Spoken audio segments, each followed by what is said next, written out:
네, 오늘 살펴볼 이 호세아서는 특히 시, 그리고 노래, 그리고 감정과 상상력을 자극하는 그러한 내용들이 많이 있습니다. 그래서 호세아서는 욥기 다음으로 해석하기가 어렵다, 난해하다라는 그러한 구약 본문으로 유명한 그러한 말씀입니다. 호세아서, 이 호세아의 이름은 구원이라는 뜻입니다. 거기에 걸맞게 타락한 이스라엘의 심판과 다시 그 백성을 구원하시려는 하나님의 그 애타는 마음이 이 호세아서에서는 잘 나타나 있습니다.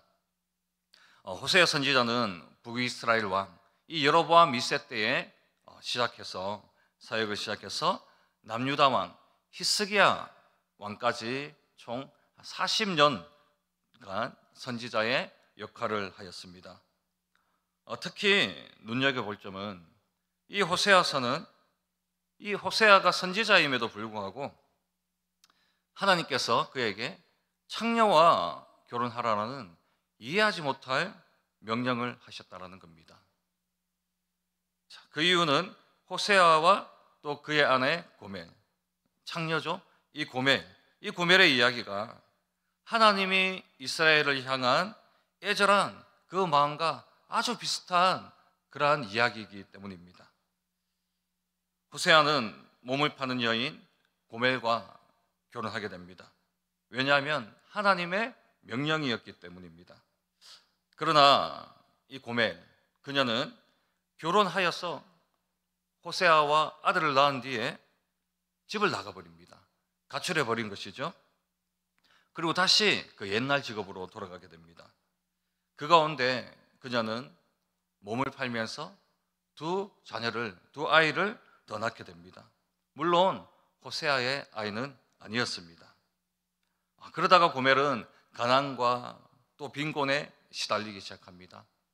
그 가운데 이제 자신을 마지막 최후의 수단으로 노예로 자신을 팔면서 먹고 잘 것을 획득합니다. 그런데 이 소식을 들은 이 호세아가 어떻게 행동합니까? 바로 그녀의 주인에게, 그녀를 노예로 산 그 주인에게 값을 치르고 그 아내 고멜을 다시 집으로 데려오는 것이지요.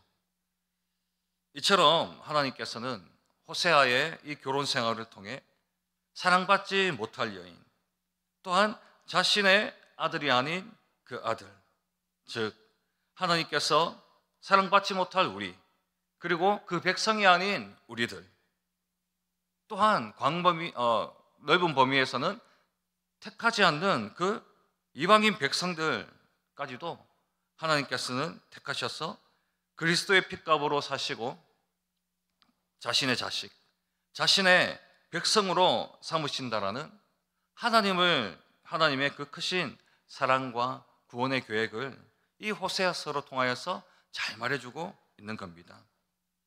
여러분, 특히 호세아 4장부터 시작된 본격적인 심판의 메시지를 보자면 이스라엘의 타락상을 우리는 너무 잘 알 수 있습니다.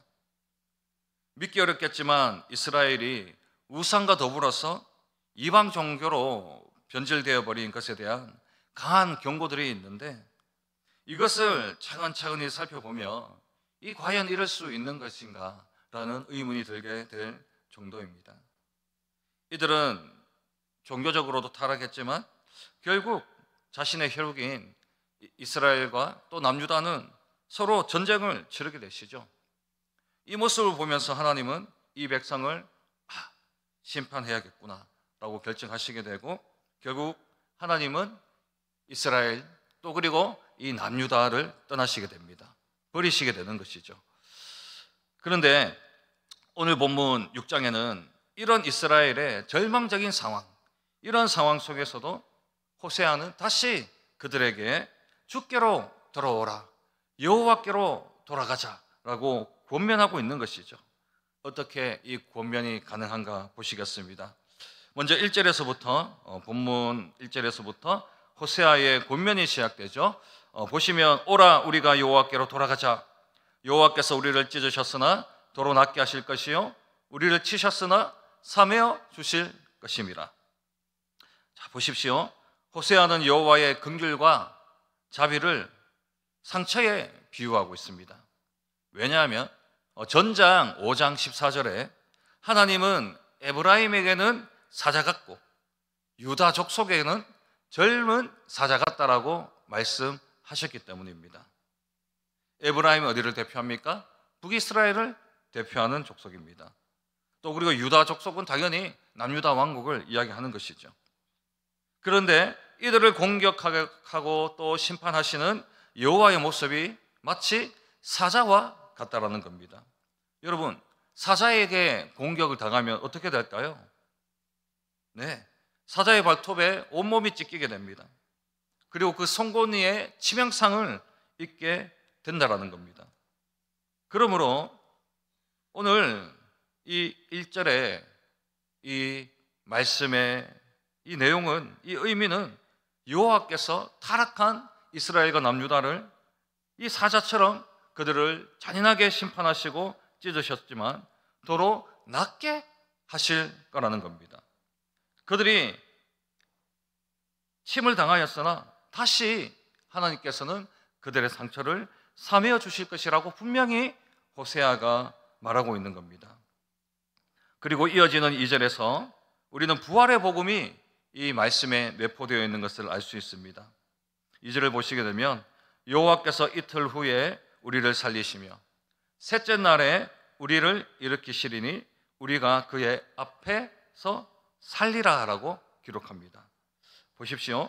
여호와께서 이스라엘을 살리시고 다시 일으키시는데 며칠이 걸렸습니까? 셋째 날, 즉 하나님의 심판으로 이미 죽은 이스라엘을 사흘 만에 다시 살리신다라는 그러한 내용이죠. 이 내용이 예수님의 부활과 전혀 상관없다라는 해석가들도 소수 있지만 이 내용은 예수님의 부활 그리고 성도의 부활과 전혀 상관없는 내용이 아닙니다. 왜냐하면 이 바울이 고린도전서 15장 4절에 부활은 성경에 기록된 대로 이루어진 일이라고 분명히 말했기 때문입니다. 바울에게 있어서 성경은 무엇입니까? 구약 성경입니다. 그리고 이 구약 성경에서 3일 만에 죽은 자가 다시 살아난다라는 이 내용이 직접적으로 언급된 이 말씀 구절은 바로 호세아 말씀 이곳뿐이기 때문입니다. 그래서 이 호세아서는 부활의 메시지를 담고 있는 겁니다. 그리고 이 부활과 구원의 메시지가 바로 호세아서인 그 이유는 호세아는 선지자임에도 불구하고 제가 서두에 말씀드렸듯이 결혼할 수 없는 여인, 음란한 여인, 창녀와 결혼하도록 하나님께서 명령하셨다는 겁니다.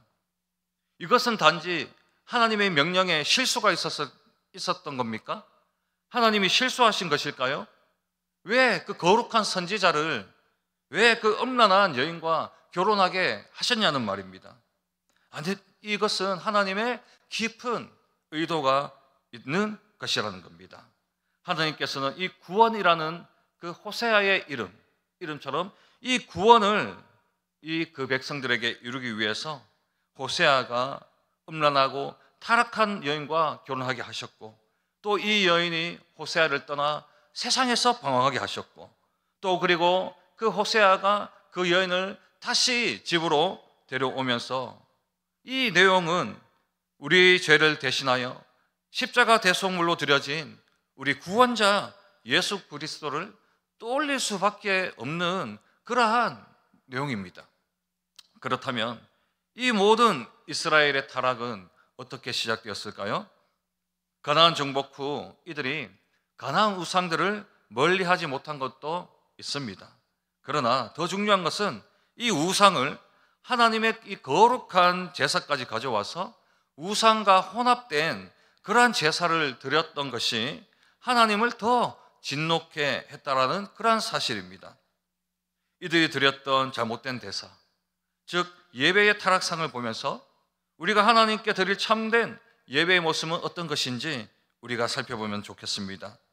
첫째로 우리는 형식에 치우친 예배를 버려야 한다라는 겁니다. 여러분, 호세아 시대를 살았던 사람들은 절기를 아주 철저히 잘 지켰습니다.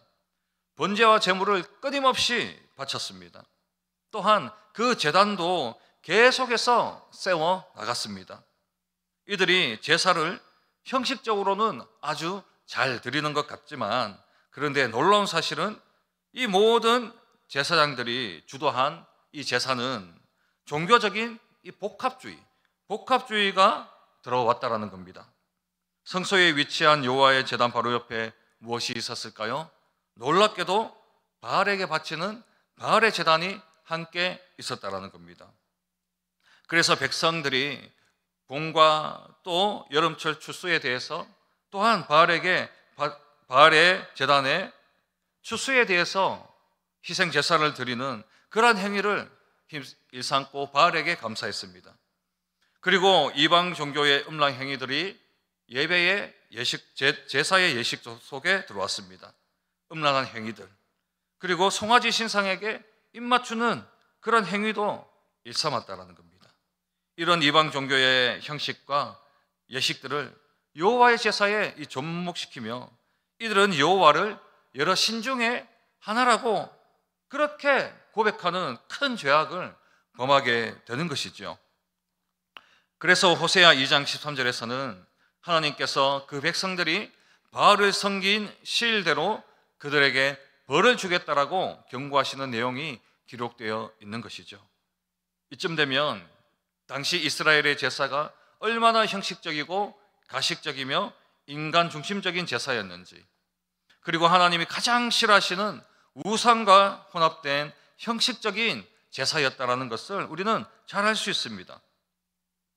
그렇게 우리는 예배의 본질과 정신을 놓쳤으면 안 됩니다. 외형적인 것에 치중하면 안 된다라는 겁니다. 이들은 하나님 앞에 제사를 드렸지만 형식적인 제사를 드림으로써 하나님과 교제하지 못했습니다. 하나님을 만나지도 못했습니다. 하나님의 음성을 듣지도 못했습니다. 자신들은 예배를 잘 드렸다, 제사를 잘 드렸다라고 기쁨으로 돌아갔지만 하나님께 진노만 쌓는 그러한 예배였다는 겁니다. 그러한 제사였다라는 겁니다. 여러분, 둘째로 올바른 제사는 하나님을 아는 지식이 있는 예배 그리고 제사여야 한다는 겁니다. 우리 3절에 그러므로 우리가 여호와를 알자, 힘써 여호와를 알자. 그의 나타나심은 새벽빛같이 어김없나니 비와 같이 땅을 적시는 늦은 비와 같이 우리에게 임하시리라 하니라. 보십시오. 호세아는 다시 여호와께 돌아올 백성들에게 여호와를 힘써 알자라고 호소하고 있습니다. 여호와를 아는 것이 왜 그렇게 중요한가요? 우리 보시게 되면은 하나님의 나타나심이 새벽빛같이 어김이 없다라고 이야기합니다. 이것은 새벽빛, 아침에 태양이 떠오르는 것 어김이 없습니다. 우리가 아침에 태양이 떠오르지 않는다라고 생각하시는 분 아무도 없고 의심하는 분 없습니다. 즉 무엇입니까? 하나님의 변화무수심, 하나님이 그 백성을 향한 그 신실하심을 말하고 있는 겁니다. 또한 여호와를 알면 어떻게 됩니까? 비와 같이, 땅을 적시는 늦은 비와 같이 우리에게 임하신다라고 말하고 있습니다. 또 이건 어떤 의미일까요? 팔레스타인에서 보통 이 이른 비는 10월에서 2월 사이에 내리는 비를 이야기합니다. 강수량이 많은 그러한 비죠. 그래서 이 곡식의 파종에 매우 필요한 그러한 비입니다. 그리고 또 늦은 비가 있어요. 늦은 비는 3월에서 4월 사이에 내리는 비입니다. 이 비는 추수하기 전에 이 곡식이 아주 여물게 하는 그러한 유익한 비가 됩니다. 그러니 하나님을 알므로 예배하는 것은, 그리고 하나님을 아는 지식이 자라나는 이 예배는 어떠한 열매를 맺게 된다라는 말입니까? 바로 그들의 삶 속에 변함이 없으시고 신실하신 하나님을 경험하게 될 뿐만 아니라, 또한 우리가 가장 하나님이 필요한 그 순간순간마다 하나님께서 나타나시며 일하시기 때문에 그 삶이 메마른 삶이 아니라 잘 익어 열매 맺는 풍성한 삶이 될 수 있다는 것을 말해주는 겁니다. 그리고 마지막 셋째로, 사랑이 없는 예배는 더 이상 예배가 아닙니다. 우리 4절을 보십시오. 에브라임아, 내가 내게 어떻게 하랴? 유다야, 내가 내게 어떻게 하랴? 너희의 인애가 아침 구름이나 쉬 없어지는 있을 같도다. 보시면 하나님께서 에브라임, 즉 북이스라엘과 남유다에게 원하시는 것이 무엇인가요? 바로 인애입니다. 즉 사랑이라는 겁니다. 본문에서 인애라고 쓰여진 히브리의 어가는 바로 헤세드입니다. 이 헤세드는 크게 세 가지의 사랑을 말합니다. 이 헤세드는 첫째로 하나님이 그 백성을 향한 사랑을 이야기할 때 헤세드를 이야기합니다. 그리고 그 백성이 하나님을 사랑하는 그 사랑을 헤세드라고 이야기합니다. 또 마지막으로 이 세 번째가 중요한데요, 그 하나님의 백성이 그 자신의 공동체와 이웃과 이방인들을 사랑하는 그 사랑을 헤세드라고 한다라는 겁니다. 그리고 오늘 본문에 쓰여진 이 인애, 이 헤세드란 이 말은 이 두 번째와 세 번째, 그 백성이 하나님을 사랑하는 그 사랑, 그리고 하나님의 백성들이 그 공동체를 사랑하는, 또 이웃들을 사랑하는 그 사랑을 이야기하는 것인데, 이들에게 그 사랑이, 그 인애가 모두 말라버렸고 모두 없어져 버렸다라는 겁니다. 하나님을 향한 사랑도 잃어버렸지만 하나님이 더 진노했던 것은 이웃을 향한 사랑, 특히 가난한 자, 고아와 과부, 병자와 같은 자들, 마땅히 보호를 받고 사랑을 받고 긍휼과 그 자비를 베풀어야 할 자들에게 오히려 그들을 어떻게 했습니까? 이들은 멸시합니다. 학대합니다. 그래서 모든 인애를 이들은 잃어버린 겁니다. 오히려 이스라엘은 이 인애를 잃어버림으로 무정한 백성이 되고 살인자가 되고 도둑질하는 자, 약탈하는 자, 갈치등이 난무하는 힘과 권력을 거머쥔 이 강자만이 행복한 나라, 이러한 나라가 되어 버리는 겁니다. 여러분, 하나님을 향한 사랑이 없는 제사, 이웃을 사랑하지 않는 제사는 범죄자들이 자신의 죄를 속죄받고 홀가분한 그 마음을 가지고 다시 죄를 짓도록 만드는 그러한 제사였습니다. 하나님이 진정 죄를 사여 주시는 것이 아니라 오히려 하나님의 진노를 살 뿐만 아니라 이들이 자신의 죄를 제사함 받았다라고 착각하는 동안 이들의 마음이 후련해지면서 자신들만의 면죄부 제사가 되었던 것입니다. 하나님이 면죄하시는 것이 아니라 자기들 스스로 우상과 혼합된 여러 다양한 그러한 제사의 형식과 또 예배를 드리면서 그들은 내 죄가 사여졌구나, 내 죄가 사함을 받았구나, 씻겨나갔구나, 그렇게 착각하고 다시 돌아가 쓰는 악한 행위들을 계속 저질렀다라는 겁니다. 여러분, 호세아 6절을 통해서 호세아는 거듭 오늘 핵심 주제를 강조하고 있습니다. 나는 인애를 원하고 제사를 원하지 아니하며 번제보다 하나님을 아는 것을 원하노라라고 그렇게 선포합니다. 여러분, 오늘 본문에서 번유문 혹은 이 청유문이라고 하는 이 문장은 단 두 문장밖에 없다는 사실에 우리는 유념하여 보셨으면 좋겠습니다. 1절에 우리가 여호와께로 돌아가자, 이게 청유문이죠. 또 3절에 우리가 여호와를 알자, 힘써 여호와를 알자, 단 두 문장밖에 없습니다. 여호와께 돌아가는 것과 여호와를 힘써 이 아는 것, 이 아는 것이 우리 제사에 우리가 드리는 이 예배와 또 그리고 우리 성도의 생활에 가장 핵심적인 내용이라는 겁니다. 여러분, 말씀을 마치면서 오늘 예배의 본질에 대하여서 호세아가 정확하고 명료하게 말해주고 있는 이 내용을 잘 기억했으면 좋겠습니다.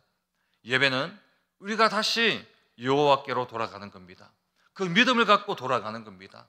우리가 아무리 세상에서 넘어지고 쓰러지고 죄를 짓고 또한 하나님이 원하지 않는 그러한 삶을 살았을지라도 하나님은 우리의 상처를 사매어 주시고 우리를 용납하여 주시고 또 우리의 그 모든 죄를 회개할 때에 그 회개의 기도를 받으시고 우리에게 죄사함을 허락하여 주시는 하나님이 계시기에 우리는 여호와께로 반드시 돌아가야 하는 겁니다. 그리고 우리가 예배를 통해 여호와를 더 알아가기를 힘써야 하는 겁니다.